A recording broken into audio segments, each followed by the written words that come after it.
Hi, dear students. Welcome back to another session of Human Resource Management. This is the session of 49 that in this session I am going to discuss on the topic executive development. So, dear students, this is the last session of this chapter. That this is the fourth chapter that we discussed, having 16 session that already we discussed. This is the last session of this chapter, which is entitled Recruitment and then Selection. So, under this chapter or module that we discussed many content and then many issues, particularly from the previous 15 section. In the 15th session that we discussed the recruitment process, selection, placement, induction, and then how training program has to be conducted, what are the benefits, what are the process has to be taken place in the recruitment and then selection. We discussed in detail of recruitment and then selection, and when which will help to the particularly to final year BA, final year BCom, final year BBA, final year BBM, or final year BCA, and then final year BCA students to know the all these process which may helpful to your future where you are going to apply for your job. So this is the session of 49 where I am going to discuss on executive development. Once again, this is Dr. Prasanna T, all the way from Government First Grade Women's College, Shumaga. Dear students, let's move on. As I said, in now that is the session 49, which is the last session of this chapter or this module. It's on recruitment and selection. So where I am going to discuss on the topic executive development. So this is the introductory part that I want to discuss and then want to give with many examples. What it is all about executive development, how development will interlink with the executive, and then what executives are totally depending upon the development. That is, there is a mutual constraints are there, are many such types of interlinks are there. Let's see, these are the one of this same, that is how executive development scenario will be take place in the management level and also in the organization level. Let's discuss in detail. Management development involves relating to the experience to learning. The main aims of formal education for manager is to increase his ability to learn from experience. Executive development consists of all means by which executives learns to improve their behavior and performance.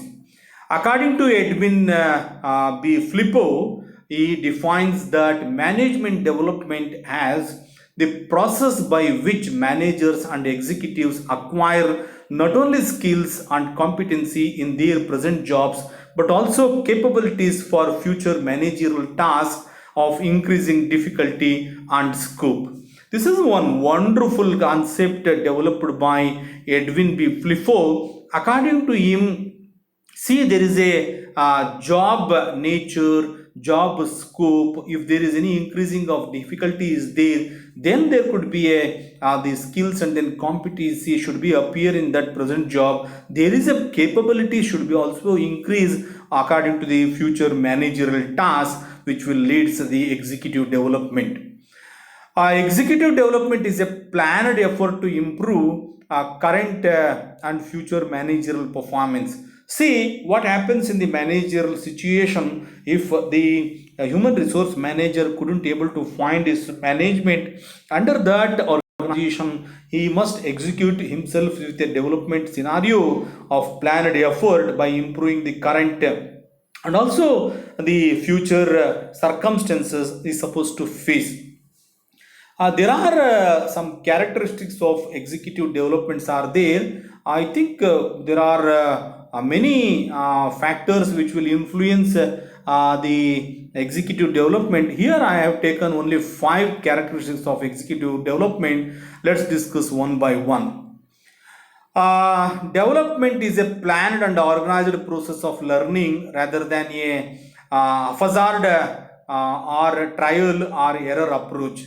See, this is one characteristics where that we want to take it in the executive development, where the organized process of that planned process in the development should be good way. We should be not to be trial or haphazard or error approach should be taken place in the executive development. Next one is it is an ongoing or never ending exercise rather than a one shoot affair. It continues throughout an executive entire professional career because there is no end of learning. See, this is how things could be in one shoot affair, which will be ending exercise with through ongoing, which will also leads to the executive entire professional career because there is no such types of learning should be appear in the executive development. Executive development is one in which the organization should be have the factors of behavior, particularly in that organization or in that company.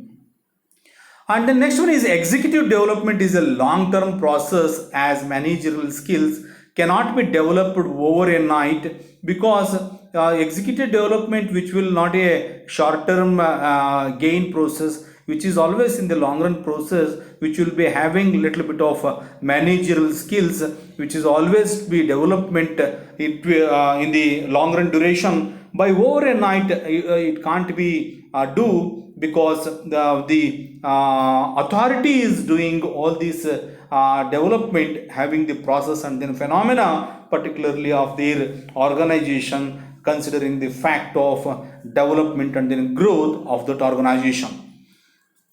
In my next slide that I have taken the other two characteristics of executive development, that is fourth one is executive development is guided self development, that is an organization can provide opportunities for development of its presented potential managers. Executive development is possible only when the individual has the desire to learn and practice what he learns and what he not. No amount of correction can lead to development because the executive development which is always a self development which is guided by the authority.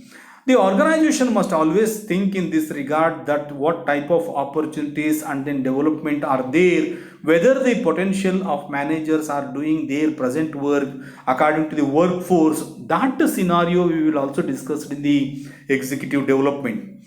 It is possible only when individual has a desire. Desire we know that is when you are going to consider in the demand part, not in the supply part.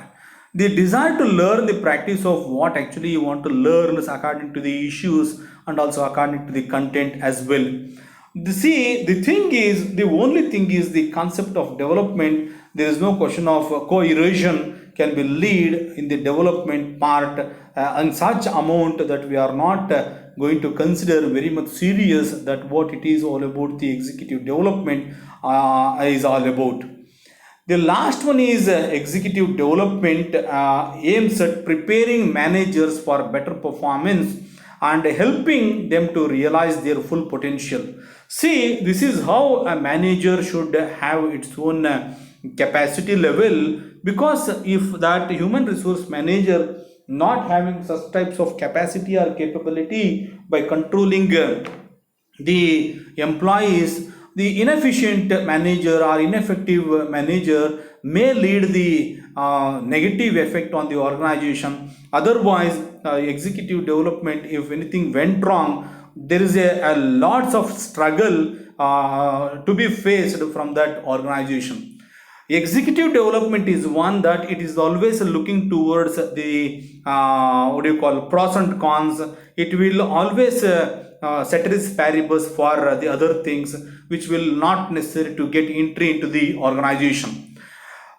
Executive development is always look upon the advantage and then disadvantage. Executive development is always look upon the merits and then demerits.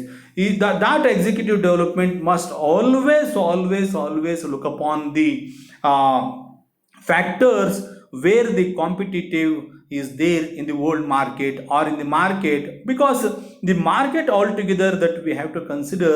Otherwise, if any company over a night, if they are having their own growth in the market, if in these small consideration is very much important. If there is any failure of that human resource management, or if there is any failure of the work of that human resource management, then entire the workforce is maybe collapsed in the organization. So executive developments aims at preparing managers, particularly human resource manager, by giving more training program to them, by giving more authenticate to them, by having a good what do you call, the huge abundant of the capacity building program undergone by that manager, particularly when you are going to execute the development, particularly in the organization, which will ensure that there is a full potential of that executive development is there, particularly to that human resource manager. Let's move on to the another what do you call, the next. In my next slide I have incorporated factors influencing executive development. Having the knowledge of characteristics of executive development, there are 5 characteristics that we have discussed in details, and here in this slide let's discuss about what type of factors which will influence on executive development, particularly in the organization. Failures to train the managers will lead to ineffective and inefficient managers who negatively affect the organization performance. This is one of the best factors which will influence the executive development, because if there is any failure of that main manager, then there is no question of effective and then efficient work or good performance or good output that organization will get. There is a worst scenario could be faced in the course of time, because the nowadays competition is very much a concern in the world market as well. In the absence of training and developmental avenues, the performing managers may get demotivated and frustrated in leading the organization. See, giving training to the employees and also employers at the same time, manager must undergone with total quality management programs, and then career development programs, and then capacity building programs. At the same time, the programs relating to the personality development and then life skills, altogether all these types of training program that manager must undergone. Definitely there should be a good performance of the manager to be escalated or to be expected to get a good effectiveness in the organization as well. Otherwise there should be demotivated and then frustration would be leading in the organization as well. The organization performance may be affected by the loss of market shares, which will show the lower sales and then reduce the profitability. The organization motto is always the incur less cost and then increase more benefit. So maximizing the profit and then minimizing the cost. Having that motto from that organization, if this manager fails to get the good market share, and then if he fails to get the good sales in the market, or if he is not looking forward regarding to the get profitability, then definitely the organizational performance may be affected due to the loss of market shares, and then lower the sales, reduce the profitability, etc. All these things should be faced by an organization, if that organization may be in the private sector or it may be in the public sector. Moving on to the other factors which will influence to the executive development is the absence and also shortage of trained and then skilled managers make it important for organization to have appropriate retention strategies.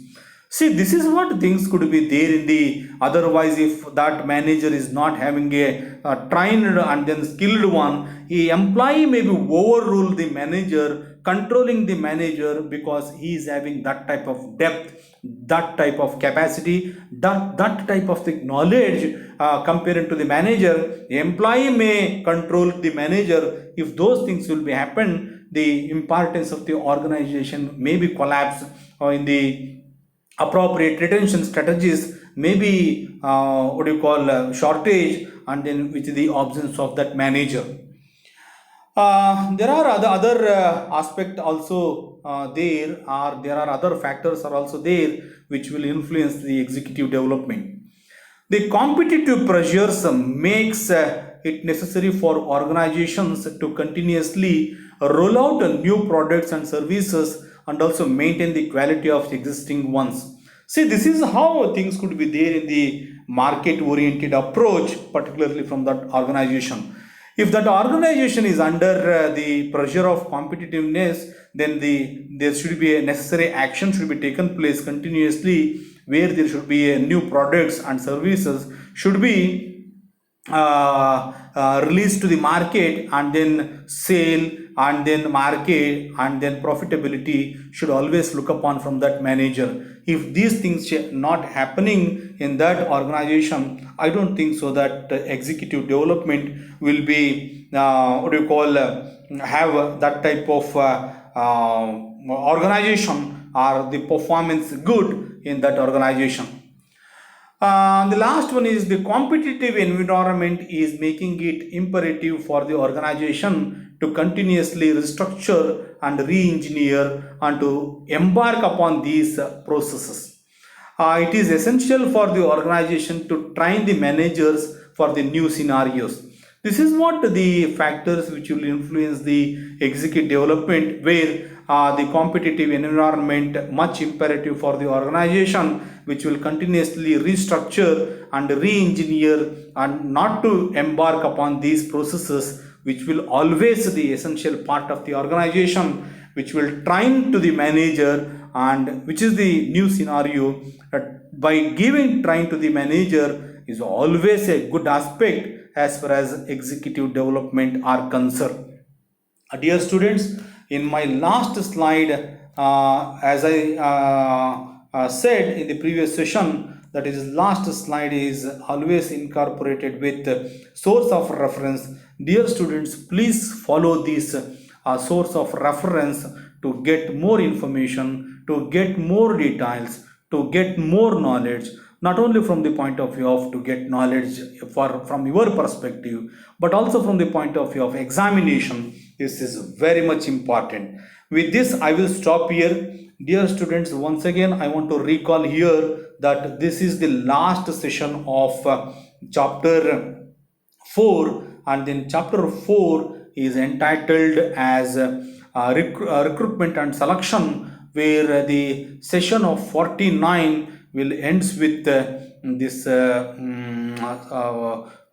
chapter 4, where the 34th session is a starting session of the chapter 4. So there are 16 sessions that I discussed chapter 4. This is the elaborate sessions that I have taken particularly to deal this chapter, that is on recruitment and then selection. I hope, dear students, this session, not only this session, all these 16 sessions, particularly of chapter 4, must be help to you people, because when you are going to get entry into the society, or when you are going to get entry into the real world or real market to get job, so please follow these types of sessions to get a good competitiveness in the market. So with this, I will stop here, dear students. This is what I want to say about chapter 4 with the session of 49.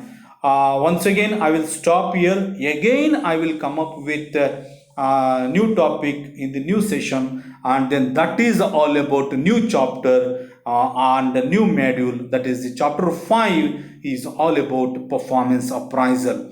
So that is the last chapter of the human resource management. With this, I will stop here. Bye bye. Take care. Be safe. Be stay at home. Thank you. Thank you very much, dear students. Bye bye. Thank you for your patience listening.